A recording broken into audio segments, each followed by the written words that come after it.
A ver, ¿qué podrían tener en común un antiguo filósofo chino y uno de los revolucionarios más famosos del siglo XX? Pues quizá mucho más de lo que parece.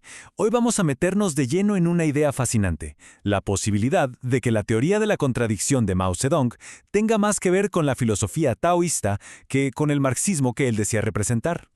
El análisis que seguimos nos pone sobre la mesa una pregunta que de verdad lo cambia todo. ¿Ese famoso método dialéctico de Mao es en realidad una continuación del pensamiento marxista o será que sus raíces se hunden en una tradición filosófica china mucho, pero mucho más antigua?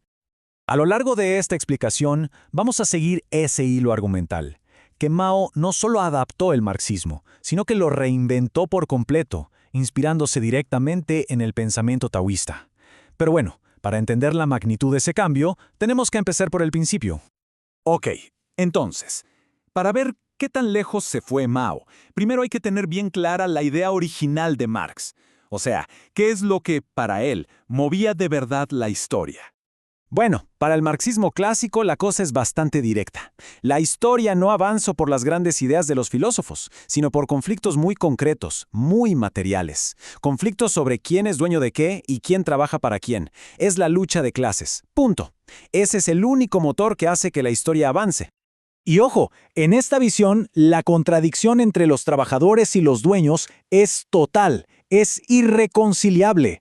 No hay un punto medio, no hay manera de armonizarlo. Es un choque frontal que solo tiene una salida posible, la ruptura, la revolución. Y aquí es donde la cosa se pone súper interesante. El argumento central del análisis es que para entender a Mao no hay que mirar a Europa, a Marx, sino a China misma, a una filosofía de equilibrio y armonía. Lo que el análisis señala es esto. Mao agarra el concepto de contradicción de Marx, que era algo muy específico de la era industrial, y ¡pum!, lo convierte en una ley universal.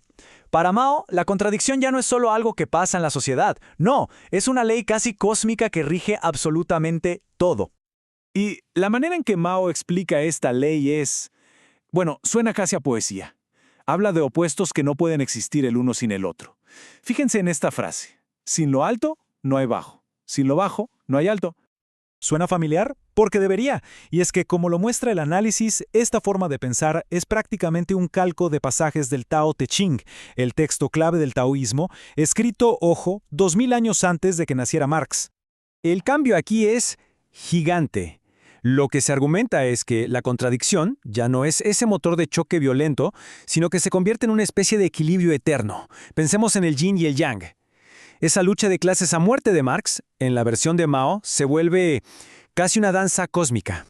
Pero que nadie piense que esto es solo una discusión filosófica para académicos. Como vamos a ver ahora, este giro en el pensamiento tuvo consecuencias muy, pero muy reales en la práctica, en la estrategia política del día a día. A ver, pensemos un poco en las consecuencias. Si todos los opuestos son parte de esta danza cósmica, pues entonces el conflicto de clases ya no es esa lucha final a todo o nada que planteaba Marx. Se vuelve algo temporal, relativo. El choque frontal se vuelve, de repente, negociable. Y claro, esa flexibilidad filosófica fue la justificación perfecta para movimientos tácticos que, para un marxista de la vieja escuela, serían una traición total. El ejemplo más claro es la alianza temporal del Partido Comunista con sus supuestos enemigos mortales, la burguesía, en lo que se llamó el Frente Unido. Pero el impacto no se quedó solo en las grandes decisiones estratégicas. El análisis también profundiza en cómo esta filosofía, una vez que se simplificó al máximo, se transformó en una herramienta de adoctrinamiento para los miembros del partido.